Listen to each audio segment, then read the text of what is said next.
사람들은 하나님의 은혜가 얼마나 놀라운 축복인지 깨닫지 못하고 있습니다.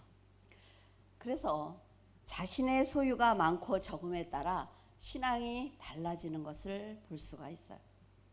하나님의 관심과 사랑은 돈과 권력으로 살 수 없는 아주 큰 은혜인데도 사람들은 하나님을 이용하기 위해서 거침없이 죄를 짓고 있습니다.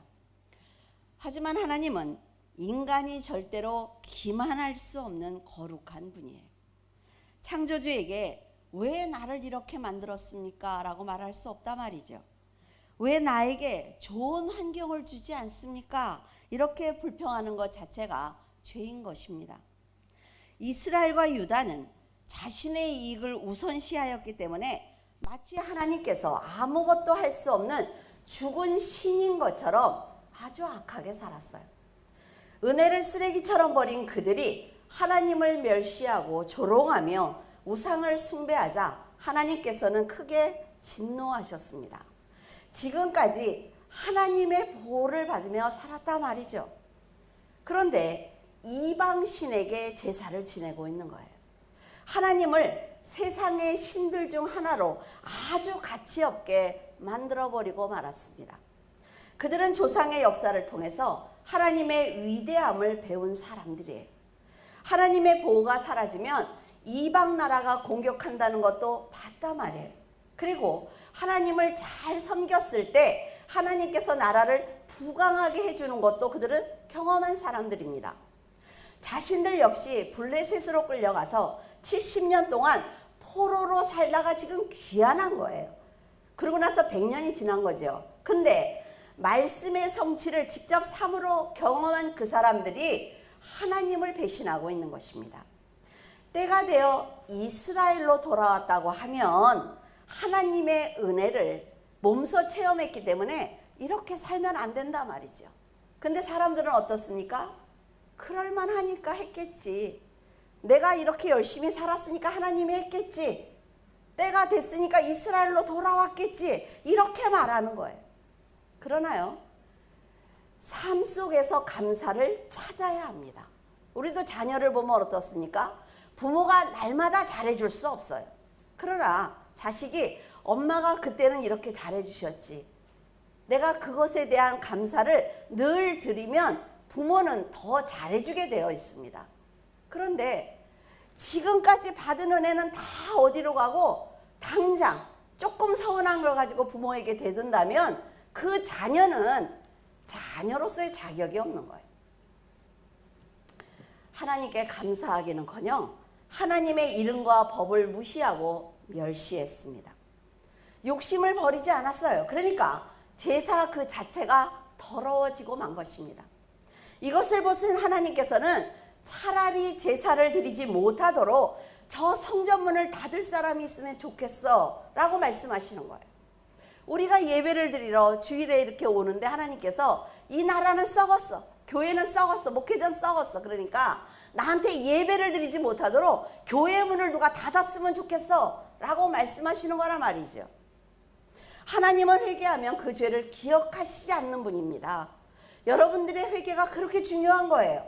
아담이 선악과를 먹을 것을 이미 알고 계셨어요. 하나님은 사람을 창조하실 때. 그러니까 만세전부터 십자가를 이미 계획하신 분입니다. 왜? 앞으로 아담이 지을 그 죄를 용서하기 위해서 하나님께서는 이미 다 준비를 해 놓으신 거예요. 갑자기 막 십자가를 세우고 이러신 건 아니라 말이죠. 이처럼 모든 죄를 용서받을 수 있도록 제사법을 주셨지만 사람들은 그 법을 무시하고 있습니다. 그리고 인자하신 그 하나님을 조롱하고 있는 거예요. 감히. 하나님께서는요, 자비한 자에게는 자비를 베푸십니다. 그리고 완전한 자에게는 주의 완전하심을 보여주세요. 깨끗한 자에게는 주의 깨끗하심을 보이시고 사악한 자에게는 그의 소원을 이루어주지 않습니다. 이게 무슨 말이에요? 받은 그대로 돌려주겠다는 거죠. 여러분들이 진심을 가지고 하나님 앞에 나오면 하나님께서는 그 믿음을 보시고 네가 가진 그 믿음대로 내가 응답할게. 하나님이에요. 근데 우리는 아무렇게나 살다가 일만 터지면 나와서 하나님 앞에 운다 말이죠. 속는 분이 아닙니다. 하나님은 속는 분이 아니에요. 하나님의 이런 성품을 볼 때 더러운 제물을 드린 제사장들이 앞으로 받게 될 그 심판이 얼마나 무서운 것인지 알 수가 있습니다. 제사장들이 제사를 드리지 못하도록 성문을 닫기를 원하시는 것을 보면 그들은 이제 용서받을 기회가 없는 것입니다. 하나님은요, 늘 기회를 주시는 분이에요. 잘못한 건 압니다. 그러나 네가 마음을 돌이켜서 나에게 회개할래? 그래, 그럼 내가 너에게 기회를 줄게. 이렇게 늘 기회를 주시니까 우리가 지금 여기 와서 예배를 드릴 수 있는 거란 말이죠. 11절에 만군의 여호와가 이르노라. 해 뜨는 곳에서부터 해 지는 곳까지의 이방 민족 중에서 내 이름이 크게 될 것이라. 각처에서 내 이름을 위하여 분향하며 깨끗한 제물을 드리리니 이는 내 이름이 이방 민족 중에서 크게 될 것입니다. 혹시 백성들이 죄사함을 받지 못할까 봐 마음을 다해 제사를 드려야 하는 그 제사장들이 타락했다는 건 너무 슬픈 일입니다. 성도들에게 온전히 진리만 전해야 되는 목회자들이 타락했다는 건 아주 슬픈 일이에요. 그런데 하나님께서는 다행스럽게도 이방 민족들이 하나님께 돌아와 이름을 크게 높일 것이다 라고 말씀하고 계세요. 앞으로는 이방 민족이 하나님을 섬길 것이고 각처에서 분향하며 깨끗한 제물을 드릴 거야 라고 미리 알려주고 계시는 거예요. 미리. 이것은 이방인이 그리스도를 영접하는 믿음을 미리 예언해 주시는 것입니다. 이렇게 이스라엘의 타락을 안타까워하세요. 그런다 그래서 하나님의 계획은 멈추는 것이 아니라 말이죠. 예수 그리스도를 통한 이방인의 구원이 있을 것이다 라는 걸 미리 지금 예언해 주고 계세요. 항상 하나님께서는 우리에게 먼저 알려주신다는 걸 꼭 기억하셔야 돼요. 하나님께서는 갑자기 뒤통수를 탁 때리시는 분이 아니에요. 내가 너한테 혼낼 거야. 너 돌이키지 않으면 내가 너를 책망할 거야. 끊임없이 말씀하세요. 뭘로요? 환경이나 사람을 통해서. 그래서 내가 알아요. 아, 나 혼나겠다. 여러분 아시죠? 살다가 보면 그러잖아요. 아, 나 아무래도 혼날 것 같아요, 목사님. 이런 말씀 하신단 말이에요. 이스라엘의 타락으로 구원의 역사가 실패한 것이 아니라 예수님께서 지신 십자가의 희생에 감사하는 이방인들이 세워질 것이다. 그들이 제사를 지낼 거야. 구원의 역사에 동참할 거야. 이렇게 구약에 이미 기록해 놓으셨단 말이죠. 하나님께 드리는 예배는 성령과 진리로 드리는 믿음이 필요합니다. 거룩한 믿음으로 6일의 삶을 먼저 살아내야 돼요. 주일날 아침에 막 씻고 깨끗하게 해서 딱 와서 예배 드렸다 해서 예배를 드린 것이 아니라는 거예요. 6일 동안 믿음으로 삶을 살아내야 돼요. 그리고 나서 성령의 인도하심과 진리 안에서 예배를 드릴 때 하나님께서 그 예배를 받겠다 이렇게 말씀하고 계세요. 예배를 실패하면요, 영적인 것뿐만이 아니라 세상과 인간관계도 모두 실패할 수밖에 없습니다. 왜냐하면요, 내가 예배를 실패하면 자신감이 없어져요. 하나님께서 나와 함께하고 있다는 생각이 사라집니다. 그러니까 세상 사람을 만났을 때 세상 사람이 자신 있게 딱 얘기하면 아, 난 안 돼. 난 안 돼. 역시 저 사람들과 같이 어울려야 되는데 나는 예배 드리러 가니까 어울리지 않아서 나는 안 돼. 자신감이 갑자기 없어져요. 찬양과 기도 그리고 말씀을 통해 하나님을 만나야만 자신의 힘으로 세상을 이기려고 하지 않습니다. 하나님께 모든 것을 맡기고 지혜롭고 명철하게 살 수 있는 방법은 하나님의 법을 지키는 거예요. 법을 지키는 것입니다. 여러분은 진심으로 자신의 인생을 하나님께 맡기고 있습니까? 내가 부족하지만, 나는 할 수 없지만 하나님께서 나를 인도하실 거야. 이런 믿음이 있으세요? 세상에 만나는 모든 문제와 사람의 관계를 지혜로 해결하고 계십니까?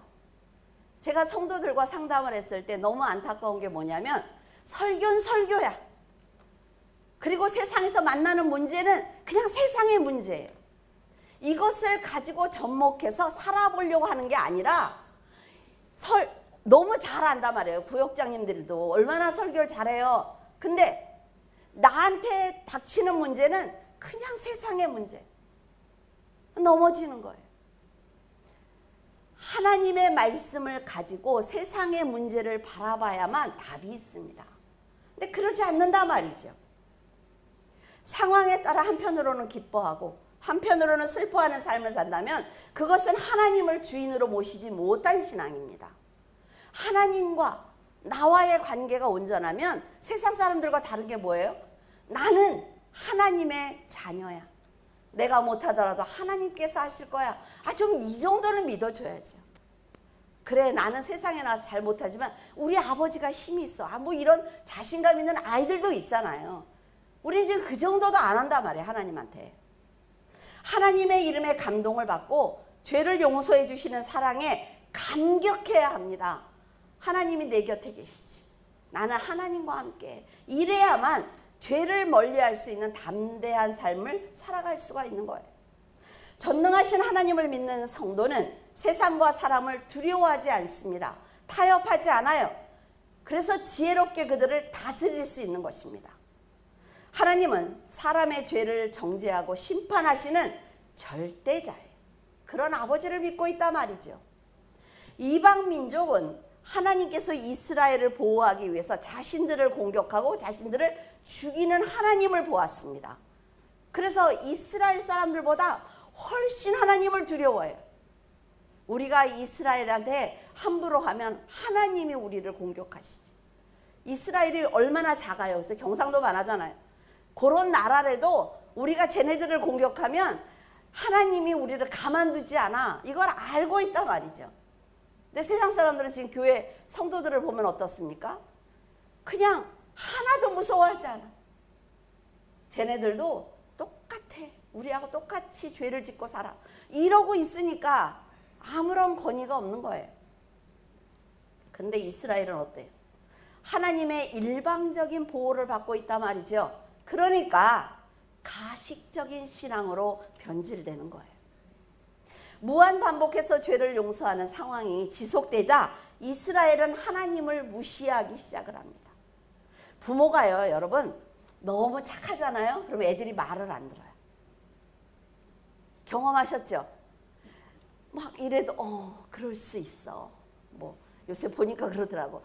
그러지 않아요. 뭐 막 이런 사람도 있더만 보니까 자식한테 그러지 않아요. 뭘 그렇게 존댓말을 해 그렇게. 잘못하는 건 잘못한다고 야단을 치고 잘하는 건 잘한다고 해줘야 되는데 그냥 내 자식은 다 잘해. 괜찮아. 엄마가 해결해 줄게. 나가서 싸워도 괜찮아. 이러면 자식 버리는 거예요. 그러니까 지금 이스라엘이 그런단 말이죠.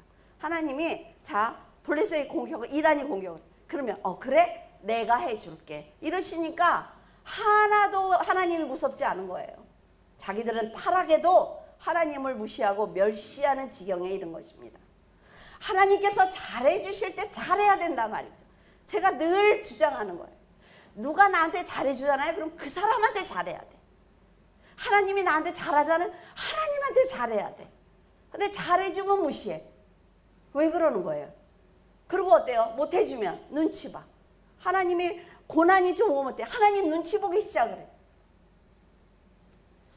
여러분, 하나님이 잘해주실 때 잘하는 사람이 지혜로운 사람이에요.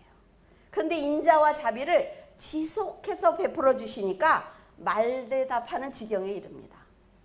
하나님한테 감히요? 하나님께서는 이런 백성들의 교만을 보시고 더 이상 은혜를 줄 필요가 없다라는 걸 판단하셨어요. 그래서 너희들이 주는 제사를 받지 않을게. 제가 여러분들한테 얘기하잖아요. 억지로 11조를 하지 말라니까. 옷 사 입으세요. 그거 차라리. 하나님이 안 받는다니까요. 너무 안타까울 때가 있어요. 내가 하나님께 뭐 하기 싫으면 하지 마세요. 안 해도 돼. 그런데 불평하면서라도 하는 게 낫다라고 말씀하시는데 그렇지 않습니다. 하나님이 받지 않아요. 은혜를 받았다면 그 은혜를 잊지 않고 하나님께 돌려드리기 위해서 감사해야 하는데 하나님이든 사람이든 더 이상 내가 그를 통해서 받을 이익이 없다라는 생각이 들면 쉽게 버리는 것이 바로 사람입니다. 하지만 믿음의 사람 다윗 왕은 그렇지 않았단 말이죠. 하나님이 어떤 분인지 알고 있었어요. 그래서 사울을 피해서 굴에 숨었던 아주 위급한 상황에서도 이런 기도를 드릴 수 있었습니다. 시편 57편 1절에서 2절에 보면 하나님이여 내게 은혜를 베푸소서 내 영혼이 주께로 피하되 주의 날개 그늘 아래에서 이 재앙들이 지나기까지 피하리이다. 내가 지존하신 하나님께 부르짖으며 곧 나를 위하여 모든 것을 이루시는 하나님께로다. 나를 위해서 모든 것을 이루신대요. 이런 확신이 있어야 되는 것 아닙니까? 다윗은 하나님께서 자기를 언제나 보호하신다는 확신이 있었습니다. 하나님께 내가 부르짖으면 분명히 나를 위해서 어떤 일이든지 행하실 거야 라는 믿음이 있었기 때문에 담대하게 도움을 청할 수가 있는 것입니다. 근데 우리는 어때요? 기도하려고 그렇게 앉으면 모두 잘못했고 너무 뻔뻔해. 어떻게 기도를 해? 그러니까 앉아서 그거 고민만 하다 일어나. 하나님 죄송해요. 일주일 잘 살다가 내가 다음 주에 와서 한번 기도해 보려니까. 이러고 일어나니까 기도를 못해. 다윗은 어떤 상황에서도 자기를 악한 자에게 내어주지 않는다는 확신이 있었습니다. 멋있지 않아요? 사울 왕이 쫓는 절체절명의 위기에서도 믿음의 기도를 드릴 수 있었던 것입니다. 그는 초자연적인 기적을 베풀어 나를 구해달라고 기도하고 있어요. 사울에게 지금 포위되었단 말이죠. 그래서 도망갈 수 없어요. 이런 상황에 처하더라도 하나님, 어미가 날개를 펴서 비바람으로부터 새끼를 보호하는 것처럼 하나님께서 피난처가 되어주실 걸 믿습니다 라는 기도를 드리고 있어요. 정말 하나님께요, 여러분. 막 제가 얘기하잖아요. 여러분 자식을 위해서 그렇게 기도하지 않아도 돼요. 다른 사람을 위해서 기도하세요. 나라와 민족을 위해서, 교회를 위해서 기도하세요. 그리고 많은 구원받아야 되는 사람을 위해서 기도하세요. 그러면 하나님이 지켜주세요. 내 가정과 내 자녀들을. 하루는 여기서 나라를 위해서 기도를 하고 있는데 하나님께서 기도를 다 스톱시키고 나서 지금 민철이가 어떤 상황이야? 라고 말씀하시는 거예요. 이게 뭐지? 이렇게 해서 이렇게 가야 되는데 지금 민철이가 이런 상황이야 라고 말씀하시는 거예요. 앉아서 전 바로 문자를 보냈죠. 그랬더니 그런 상황에 처해 있어요. 그래서 고민하고 있는 거예요, 아이가. 왜? 길을 정해야 되니까. 그러니까 하나님께서 우리가 믿음으로 살면 여러분을 지켜주신다는 거예요. 하나님께서는 분명히 역사하십니다. 이것이 바로 뭐예요? 초자연적인 일입니다. 미국에 있는 IA를 어떻게 알겠어요? 그렇죠? 그런데 하나님께서는 자식의 문제가 생겼을 때 기도하지 못하니까 막아주시는 거예요. 하나님이 이렇게 하실 거라는 걸 믿어야지요. 다윗은 항상 하나님께서 아버지라는 사실을 잊지 않았어요.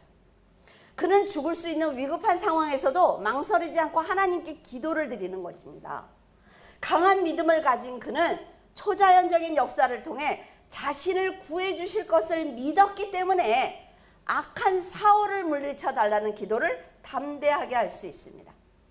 다윗은 살면서 좌우로 흔들릴 때가 분명히 있었어요. 살면서 여러분 죄를 안 짓는다고요? 그렇지 않아요.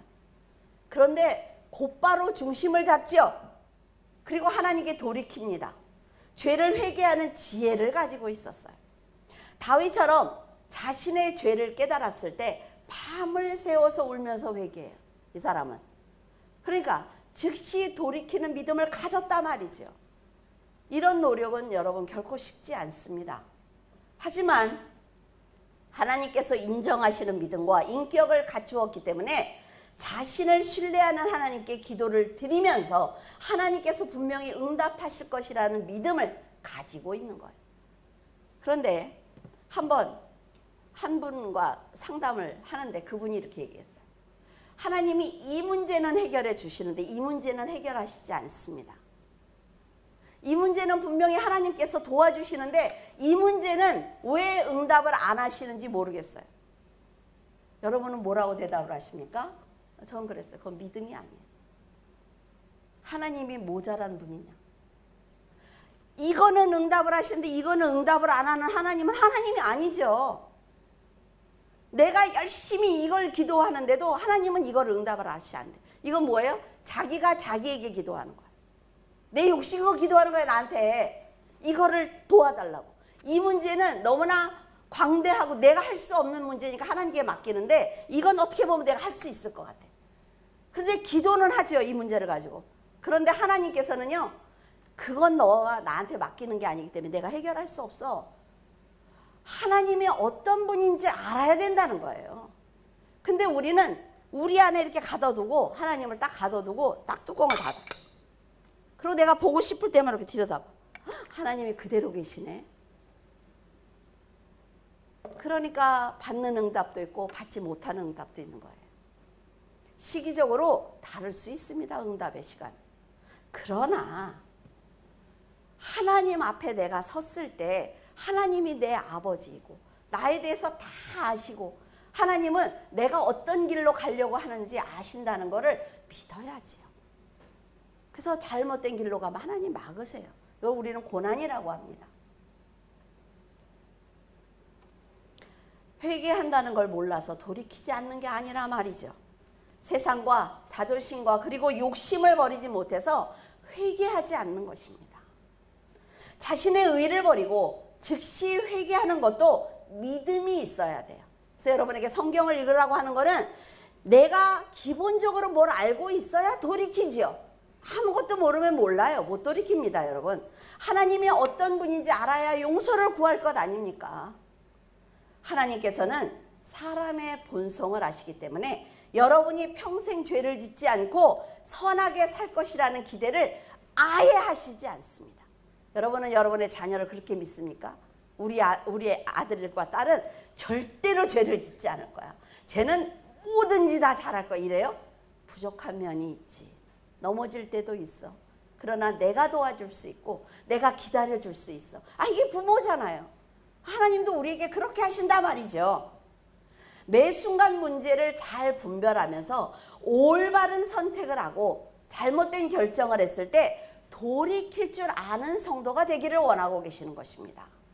다 잘하기를 원하는 것 아니라 말이에요. 그래서 믿음의 성도가 되기 위해서는 세상에서 그 6일의 삶이 너무나 중요한 것입니다. 세상을 우상처럼 숭배를 하면 거짓말과 도둑질과 정욕을 버리지 못합니다. 자녀들이 거짓말할 때 여러분 속습니까? 다 알아요. 애들이 거짓말하려면 일단 가면을 탁 쓰고 와 앞에. 그리고 말을 하는데 다른 근육은 안 움직여. 입만 움직이지. 근데 애들이 어떻게 알았지 엄마가? 하나님도 그렇단 말이에요. 우리가 거짓말 하려면 벌써 이미 하나님이 아세요. 그래서 하나님은요, 그런 사람의 예배를 받지 않습니다. 하나님의 뜻에 합하기 위해서 노력할 때 조금 부족해도 조금 잘못해도 하나님께서는 그 사람의 예배를 받으시는 거예요. 예배를 드리는 동안 하나님이 나에게 말씀하시는 것입니다. 이랬지, 힘들었겠다. 내가 너를 알아. 이런 위로도 받고, 그렇게 하면 안 돼 라는 책망도 받지요. 그런 예배를 드릴 줄 알아야만 다윗처럼 세상을 심판해달라는 기도를 드릴 수가 있는 거예요. 악한 자들이 스스로 멸망하게 해달라는 기도를 드릴 수가 있는 것입니다. 그래서 여러분에게 직접 복수하지 말라고 말씀드리는 거예요. 세상에서는 유혹도 받고 욕심도 가질 수가 있습니다. 그런데 하나님께서는 내 성도가, 내가 사랑하는 자녀가 그 문제를 어떤 관점에서 바라보고 있느냐, 그리고 어떤 믿음을 가지고 견디고 있느냐, 그 믿음을 먼저 보시기 때문에 다윗처럼 언제나 회복할 수 있는 기회를 주시는 거예요. 하나님을 중심으로 살기 위해서 노력을 할 때 여러분이 간절히 드리는 기도를 들으시고 악한 사울과 같은 자의 손에서 건져주십니다. 걱정하지 마세요. 이 사람한테 우리 부장이 나만 갈구고 나만 화장실에서 부장 욕해봐봐. 잘린다니까. 내 실력을 더 키우면 되는 거예요. 더 키우면. 그런데 사람들이 그렇게 하지 않는다 말이죠. 하나님이 때가 돼서 내가 성장하고 나면 이 사람의 손에서 나를 건져주실 거란 믿음이 없어요. 그러니까 그 사람만 쳐다보니까 우울증 걸리지, 약 먹어야지. 하나님께서 이 환경과 사람을 피하게 하시는 걸 우리는 기적이라고 말하고 있습니다. 13절에 만군의 여호와가 이르노라 너희가 또 말하기를 이 일이 얼마나 번거로운고 하며 코웃음 치고 훔친 물건과 저는 것 병든 것을 가져왔느니라. 너희가 이같이 봉헌물을 가져오니 내가 그것을 너희 손에서 받겠느냐 이는 여호와의 말이니라. 말씀마다 지금 여호와의 말이니라 여호와의 말이니라. 너무 무서운 말이에요. 이건 제사장들은 하나님의 법대로 봉헌물을 드리는 권한을 받았습니다. 우리는 하나님께 세상에 나가서 일할 수 있는 직장과 건강과 가정과 평안과 행복을 받았어요. 그래서 거기서 하나님이 네 권한을 가지고 나에게 나누어 줄 수 있는 걸 나누어 줘 라고 말씀하시는 거예요. 근데 뭐라 그래요? 번거롭다고 얘기를 합니다. 제사장들은 제물을 구별해서 드릴 수 있는 권한을 받았지만 이 특별한 권한을 이용을 해서 건강한 제물은 자신이 갖고 병들고 악한 제물을 하나님께 드렸습니다. 교회가 작으면 목사님들이 재정을 다 관리를 합니다. 그러면 목사님들이 어때요? 유혹을 받지요. 내가 다 그걸 쓰고 싶은 거예요. 근데 하나님께서는 뭐라 그래요? 내가 너에게 권한을 줬어. 네 것만 써. 나머지는 내 일을 해. 라고 말씀을 하시지만 거기다가 손을 대고 싶은 거예요. 지금 제사장들이 그러고 있는 거죠. 제사장들이 병든 제물을 몰래 드려도 백성들은 알지 못합니다. 여러분들이 하나님께 드리는 헌금 어떻게 쓰이는지 다 압니까? 연말에 재정보고할 때는 알지요. 누가 해야 돼요? 목회자가 해야 되는 거예요. 정직하게 사용하려면. 그러니까 재정과 목회자는 분리되어야 되는 겁니다. 그게 안 되니까 이 난리를 치는 거예요. 그런데 안타까운 건 뭔지 아닙니까? 백성들은 몰라요. 제사장들이 어떤 제물을 하나님께 드리는지 몰라. 그런데 그걸 하나님께서 보고 계신다. 그래서 여러분들에게 여러분들 혼자 봉사하는 것 같고 혼자 일하는 것 같고 힘들지요. 근데 그 누구의 위로도 소용없어요. 그걸 하나님께서 보고 계신다는 믿음을 가져야만 기쁨으로 봉사할 수가 있는 거예요. 제사장들이 몰래 하는 이런 행동은 얼마든지 사람을 속일 수 있습니다. 그러나 하나님은 속일 수 없어요. 믿음으로 충성하던 사람도 영적으로 타락하잖아요. 그러면요, 제일 먼저 자기의 죄를 하나님이 모르실 거라고 생각을 해요. 이 정도의 죄는 괜찮다고 생각을 합니다. 그러니까 10단계를 해놓고 저 사람은 10단계인데 그래도 나는 한 2, 3단계잖아. 괜찮지? 아니요. 하나님은 경중을 가리지 않아요.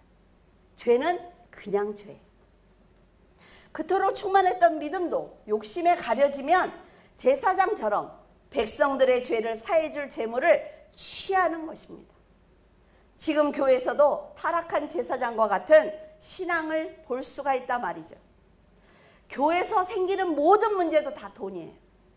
그리고 뭐예요? 교만입니다. 사람들은 하나님을 이용해서 더 많은 재물과 무병장수와 자선의 번창과 같은 기복신앙을 가지고 지금 신앙생활을 하고 있습니다. 이건 다 목회자들이 잘못해서 그런 거예요. 잘못 가르쳐서 그런 거예요. 교회를 열심히 다니며 정확무오한 하나님의 말씀을 듣고 배워도 자신이 원하는 말만 듣고 있어요. 아, 오늘 목사님 설교 너무 좋지 않아? 이게 너무 좋더라.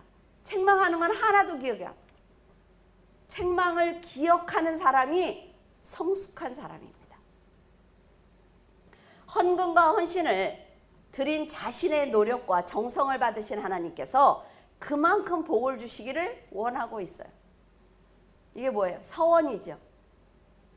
하나님께서 서원하라고 하지 않습니다. 내가 하는 거예요. 그런데 그 서원을 드리고 일이 이루어지면 까먹어버려요. 이게 너무 위험한 거예요, 여러분. 서원은 사람에게 하는 게 아닙니다. 하나님께 하는 거예요. 이런 사람은 만약 11조를 내가 정직하게 드렸어요. 최선을 다해서 헌금을 했습니다. 그런데 내가 가난해. 그리고 병에 걸리잖아요. 그럼 어때요? 하나님을 원망하는 거예요. 여러분, 헌금이나 헌신은 사람에게 하는 게 아닙니다. 하나님께 드리는 거예요. 그래서 저는 여러분에게 말씀을 드릴 때가 있어요. 제가 개척교회 가서 8년 동안 여전도 회장을 했어요. 밥도 혼자 했어요. 누가 도와달라고 말한 적 없어요. 그런데 제가 지금 목회를 하면서 하나님이 재물에 복을 주시고 이렇게 교회에 복을 주시는 거는 그때 그 헌신을 보신 하나님이 역사하시는 거라는 얘기를 해요. 사람과 상관없다 말이죠. 사람과 상관없어요. 지금 변질된 교회의 큰 문제는 하나님께 성령과 진리로 예배를 드리지 않는다는 것입니다. 이건 가르치지 않아서 그래요. 거룩한 삶을 살지 않아도 교회를 열심히 다니고 하루 종일 교회에 있으면 믿음이 있다고 말합니다. 그러지 마세요. 교회에서 예배드리고 그 정해진 시간에 함께 헌신하고 성도들과 교제하고 집에 가서 잘하세요. 내 집에 가서 잘해야 돼. 내 집에 가서.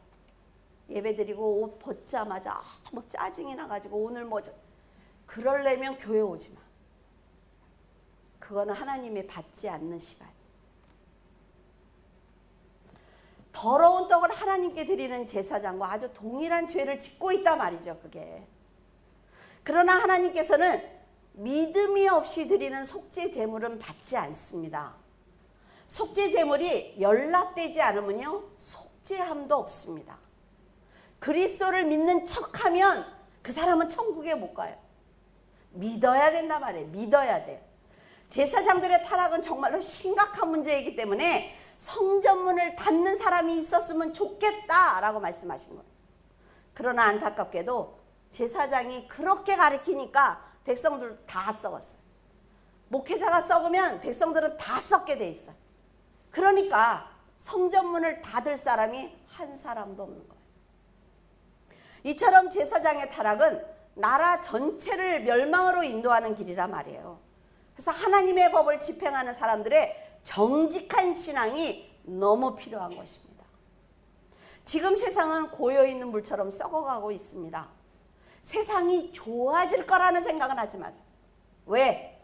마지막 때고 전쟁이 일어나고 지진이 일어나고 지금 난리 전에 전염병에 이게 뭐라 그랬어요? 아직 마지막은 아니다라고 하셨어요. 언제가 마지막이에요? 기독교인들이 핍박당할 때.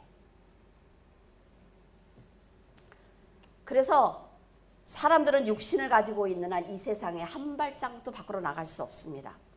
그래서 하나님께서는요 교회를 향해 썩은 세상에서 허우적거리고 있는 저 영혼들을 구원해서 예수 그리스도의 방주로 올려줘 라고 교회에 부탁하신 거예요. 그래서 너무 감사해요. 우리가 책이 몇천 권 나갔잖아요. 그렇죠? 다 여러분이 나가서 전도하고 나눠줬어요. 전화가 와요. 그 교회에 헌금하고 싶습니다. 와서 빵도 걸어놓고 설교 쓰시라고 했으나 빵도 걸어놓는데 저 혼자 먹었어요. 그 빵은. 그 빵은 제가 혼자 먹었어. 그리고 전화도 오고. 너무 감사한 거예요. 그러니까 우리 교회에 들어와서 앉지 않아도 하나님께서는 물줄기 교회의 열매로 보시는 거예요. 열매로. 그럼 감사하면 돼요. 그럼 나머지는 다 하나님이 하셔.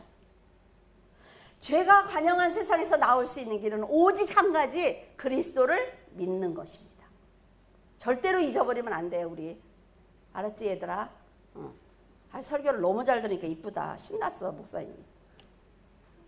그래서 교회는 어둠에 갇혀있는 영혼들을 향해 빛 대신 그리스도를 전하는 것이 사명입니다. 교회가 이 사명을 감당하지 못한다면 병든 제물을 하나님께 드렸던 제사장들처럼 하나님을 철저하게 멸시하고 무시하는 행동이란 말이죠. 그래서 돌이켜야 합니다. 다른 교회 다 내버려둬. 여러분만 잘하면 돼. 그러니까 와서 그래. 목사님은 저 사람이 뭐죠? 너나 잘해. 내가 잘해. 본인만 잘하면 돼요. 본인만. 지금 세상은 빠르게 발전하고 있고 사람들은 시대에 맞춰 하나님을 대하는 방식까지 변하고 있습니다. 변하고 있어요. 철학자들이 이렇게 말을 합니다. 신을 죽인 행위를 가치 있게 만들기 위해서 인간이 스스로 신이 되는 방법을 선택했다. 맞습니까? 또는 시대에 걸맞게 신을 대하는 관념, 개념이 다시 창조되어야 한다. 성경책에 있는 것처럼 고로한 그런 하나님은 없어 라는 말을 하고 있어요. AI 시대거든. 설교도 AI 물어보고 설교를 뽑는 목사님들이 너무 많대요. 그래서 한 교회에서 부목사를 뽑는데 5명한테 설교를 갖고 오니까 5명이 다 AI에 뽑은 거예요. 맞습니까, 여러분? 근데 문제는 뭔지 아십니까? 하나님이 변하지 않는다는 거예요. 세상은 막 빨리 돌아가고 있는데 하나님이 변하지 않는다는 거예요. 성경 말씀이 변하지 않는다는 거죠. 그래서요, 자신의 지식과 사상 혹은 교만한 생각으로 하나님을 판단하면 안 됩니다. 이것이 아주 큰 문제잖아요. 하나님의 고난을 받은 제사장이 타락하면 많은 사람들에게 영향을 미치는 것처럼 지식이 많고 유명한 사람들이 TV에 나서 뭐라 그래요? 나는 하나님을 믿지 않습니다. 내가 평안을 얻은 건 요가였습니다. 이런 얘기를 하니까 다 요가 따라하고, 그래서요, 지금은 타락하기 아주 좋은 시대에 살고 있습니다, 여러분. 과거에 하나님께 제물을 드리는 시대와 지금 세대는 다르다고 여러분이 만약에 생각을 하신다면 엄청난 오해를 하고 있는 것입니다. 옛날에는 이렇게 해서 살기가 편했는데 지금은 이래서 어려워, 이런 말을 하는 것. 하나님이 변하지 않았단 말이에요. 하나님이. 세상은 결국 하나님의 말씀대로 성취될 것입니다. 하나님의 법과 말씀이 변질되었다면 신은 없다고 말해도 돼요. 여러분 여기 나와서 예배 드릴 필요 없어요. 다 놀러 가도 돼, 이 좋은 날. 그러나 마지막 순간까지 말씀은 성취될 것입니다. 그래서 성도들이 변하면 안 돼요. 하나님께서는 이방인이 하나님의 이름을 크게 높일 것이다, 이렇게 말씀하셨죠. 이방인이 하나님께 분향하면서 깨끗한 제물을 드릴 거야 라고 하신 것처럼 그 말씀이요, 지금 여러분의 믿음을 증거로 성취되고 있습니다. 이 말씀이 여러분의 믿음이 아니면 성취된 게 아니잖아요. 성경이 그대로 성취되고 있기 때문에 여러분은 세상에 흔들리면 안 됩니다. 14절에 짐승떼 가운데서 수컷이 있거늘 그 서원하는 일에 흠 있는 것으로 속여 내게 드리는 자는 저주를 받으리니 나는 큰 임금이요 내 이름은 민족 중에서 두려워하는 것이 됨이니라. 만군의 여호와의 말입니다. 하나님께 겁도 없이 병든 제물을 가져온 것을 보시고 이렇게 말씀하십니다. 그것을 세상의 총독에게 그대로 가져가서 드려봐. 그 사람이 뭐라고 하나. 세상 사람도 받지 않는 제물을 하물며 하나님께 드리는 것이 정말 옳은 일인지 생각해 보라는 것입니다. 여러분들이 이 설교를 들으면서 돈하고 연결하면 안 돼요. 아시겠죠? 내 믿음과 내 시간과 내 마음과 하나님과 나와의 관계를 생각해야지 헌금하래나 봐. 이러면 이 설교는 실패한 설교예요. 자, 많은 양떼가 있어요. 양떼가 이렇게 있는데 그 중에 수컷이 있습니다. 근데 하나님 뭐라 그랬어요? 수컷을 드리라고 했죠. 그런데 욕심을 이기지 못해서 양들 왜 이렇게 우리에 넣는 거 보셨어요? 요만한 좁은 길을 놓고 막 지나가게 하잖아요. 그리고 새끼는 이쪽에 문 열고 이리로 놓고 막 이러잖아요. 자, 막 지나가라. 건강한 수컷이 오니까 눈을 딱 감아. 딱 감으면서 탁 지나가. 병든 게 오니까 아, 너야, 너구나. 이러지 말라는 거예요. 왜? 그 양떼를 주신 분이 하나님이라는 얘기를 지금 하고 있는 것입니다. 여러분들의 생명과 여러분의 가정과 평안과 직장과 여러분 곁에서 사랑하고 주고받는 이 모든 사람을 하나님이 주셨다라는 말씀을 하고 계시는 것입니다. 그래서 하나님께서는 그 마음을 보시겠다고 하셨어요. 죄사함을 받기 위해서 혹은 감사한 마음으로 더 좋은 것을 드리기보다는 건강한 것을 배제하고 약한 양을 굳이 찾아서 하나님께 드리는 사람은 저주를 받을 것이다 이건 내 말 아니에요. 지금 누리고 있는 평안을 거저주신 하나님께 건강한 수컷을 드리지 않고 병들고 연약한 양을 찾고 있는 그에게 뭐라 그랬어요? 나는 큰 임금이야. 네가 나를 상대할 만한 그런 존재가 아니야. 위대성을 말하고 있습니다. 내 이름은 열방 중에서 두려워하는 여호와. 아주 무서운 얘기를 하고 있습니다. 이 말씀은요, 내가 너를 축복할 수도 있는 하나님이고 저주할 수도 있는 하나님. 내가 너를 축복했기 때문에 지금 네가 풍요로운 것이며 내가 저주를 내리면 너는 저주를 받을 수밖에 없는 피조물이야. 사람들은 응답을 받기 위해서는 무엇이든지 할 수 있는 것처럼 서원을 합니다. 그러나 이루어지고 나면 안 한다 말이죠. 그런 사람들에게 나에게 병든 재물을 드리고 나를 무시하고 멸시하는 행동을 총독에게 가서 똑같이 해봐. 그가 너를 어떻게 대하는지 보자.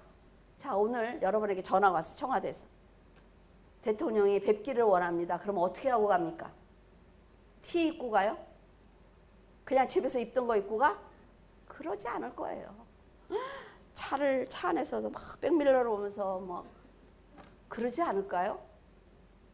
근데 왜 하나님께는 그냥 그렇게 하고 오세요? 교회 갈 때 입을 수 있는 이 옷을 한 두세 벌 사세요. 아, 사라니까? 이번 달 11조로 사. 그러면 사서 교회 올 때 입고 오세요. 제가 미국에 교회 가서 놀란 게 그거예요. 사람들이 다 정장을 입어. 우리는 뭐라 해요? 미국 사람들 다 청바지 입고 뭐 그런 목사들이 있어서 그런 거지 그 사람들 그러지 않아요. 그러니까 난이도 교회를 갈 때 교회 가는 옷 달라고 그러더라고. 너무 중요한 얘기란 말이죠. 그냥 하고 오면 안 돼요. 왜? 하나님과 나와의 관계란 말이죠. 왜 세상 사람들 앞에서 안 하는 행동을 하나님 앞에서는 합니까? 너무 쉽게. 그러면 안 돼요. 그러니까 권사님들이 뭐라 그래? 아, 부엌에서 밥을 해야 돼서 그냥 이렇게 입고 올 수밖에 없어요. 갈아입을 옷을 여기 우리 목양실에 장이 있어요. 거기다 갖다 놓으세요. 그리고 예배 시간에 갈아입고 들어오세요. 하나님 앞에 뭔가를 내가 보여드리려고 노력을 해야 된단 말이에요. 여러분, 우리가 얼마나 무지하고 어리석은 자인지 한번 생각해 보자고요. 총독이라는 사람은요, 때가 되면 물러납니다. 그 자리에서. 그리고 하나님이 생명을 거두면 끝나요. 그 사람은. 근데 그 사람한테 잘 보이려고 그래요. 천년이 하루 같은 하나님께서는 여러분의 처음과 나중을 다 주관하고 계신단 말이죠. 잠시 스쳐가는 총독에게 잘 보이기 위해서 최선을 다할 것이 아니라 영원하신 하나님께 잘하라는 겁니다. 여러분들 잘 됐으면 좋겠어. 그건 놔달라는 얘기 아니에요. 잘 사세요. 그래야 말씀에 힘이 있단 말이죠. 누가복음 18장 8절에 보면 내가 너희에게 이르노니 속히 그 원한을 풀어주리라. 그러나 인자가 올 때 세상에서 믿음을 보겠느냐 하시니. 예수님께서 그동안 믿음을 지키기 위해서 노력했던 성도들의 간절한 소원을 베풀어 주시겠다고 하셨어요. 하나님 나라를 소망하면서 핍박을 당해도 낭망하지 않고 항상 기도하고 하나님께 간절히 헌신했던 그들의 억울한 마음을 풀어주겠다. 내가 속히 올 거야. 이거는 지금 당장 오겠다는 게 아니라 어느 때 내가 그 시간에 급하게 너에게 갔을 때 예수님이 도둑처럼 오신다 그랬잖아요. 그렇죠? 그 얘기예요. 그런데 인자가 왔을 때 믿음을 보겠느냐. 그만큼 믿음을 지키는 것이 쉽지 않아. 하나님이 아신단 말이에요. 욕심을 이기지 못해서 뿌리채 뽑힌 사람이 있을 것입니다. 핍박이 두려워서 스스로 교회 밖으로 나간 사람도 있을 거예요. 세상의 풍조에 휩쓸려 믿음을 버리고 넓은 길로 간 사람도 있어요. 성공을 위해서 악한 자와 타협한 사람도 분명히 있을 것입니다. 그러나 다시 오실 예수님을 기다리기 위해서 등불을 끝까지 들고 있는 사람도 있다는 거예요. 예수님께서는요, 반드시 오시겠다고 약속하셨습니다. 그 약속을 믿고 구원을 위해서 헌신한 믿음의 성도들에게 네가 그동안 당했던 모든 원한을 내가 풀어줄 거야. 이게 또 오해를 해. 나를 미워하는 사람을 가서 탁 때리고, 이게 아니라 내가 너를 구원해 줄 거야. 내가 너를 정말 좋은 자리로 인도할 거야. 이런 얘기예요. 항상 선하게 생각해야 돼요. 하나님을 만난 여러분요, 절대로 말씀에서 벗어난 악한 삶을 살지 않기를 바랍니다. 거짓말하려고 마음 먹지 마. 도둑질하려고 마음 먹지 마. 엄마가 속았다는 생각을 아예 하지 마. 엄마들은 속는 사람이 아니에요. 엄마들도 다 그걸 해봤거든. 그래서 안 속아. 안 속아. 알았지? 세상을 바라보는 죄를 짓지 말아야 합니다. 재림하실 그리스도께서 언제 어디서 어떻게 오셔서 나를 만나더라도 주 예수여 오시옵소서 하고 환영할 수 있는 자가 되어야 된단 말이에요. 이것은 구원이 달린 아주 중대한 문제입니다. 그리스도를 중심으로 영을 분별하는 지혜를 가지고 있어야만 예수님을 만날 수 있어요. 천국은 눈에 보이지 않습니다. 그런데 성경대로 세상의 변화가 이루어지고 있지 않습니까? 성경을 읽어보세요. 성경 그대로 세상이 지금 돌아가고 있어요. 그러니까 하나님의 살아계심을 믿어야 합니다. 타락한 제사장들과 정욕에 매인 우리들이 용서를 받을 수 있는 방법은 그리스도를 믿는 것뿐입니다. 예수님을 이 땅에 보내신 하나님을 섬기며 성령의 충만함으로 살아낼 때 하나님께서 일방적으로 여러분의 인생을 인도하실 거예요. 염려하지 마세요. 내가 세상에서 가난하고 부끄러울까 봐 염려하지 마세요. 하나님을 믿어드리면 가장 빠르고 좋은 길로 하나님이 인도하신다 말이죠. 말씀으로 거듭난 여러분은 그리스도의 뜻을 알고 있기 때문에 세상 사람들처럼 넓은 길로 가지 않기를 바랍니다. 그리고 막 재밌는 거, 막 이렇게 TV 보면 막 개그맨들이 막 재밌게 하니까 막 거기에 빠지지 말고 그 시간에 잠깐 기도를 했으면 좋겠어요. 여러분, 성경을 통한 좁은 길을 선택하기를 바랍니다. 사람의 욕심과 교만은 패망의 선봉이에요. 자신이 얼마나 연약한 존재인지 하나님께 고백하세요. 하나님, 저는 세상을 이길 힘이 없습니다. 하나님, 제 마음에 이 미움을 이길 힘이 없어요. 하나님, 이 두려움과 이 불안을 이길 힘이 없어요. 이거 다 하나님께 드립니다. 하나님께서 해주시기를 원합니다. 이런 훌륭한 성도가 되시기를 바랍니다. 기도하겠습니다. 할렐루야. 살아서 역사하신 하나님, 은혜를 감사를 드립니다. 하나님, 빨리 달려가는 세상을 보면 나만 뒤처진 것 같고 앞선 자들을 보면 나만 실패한 것 같은 생각이 듭니다. 그러나 하나님, 그 자리에서도 배울 수 있는 것이 있고 하나님께서 저희들이 하나님 아버지의 뜻을 깨닫기를 원하시는 부분이 분명히 있을 것입니다.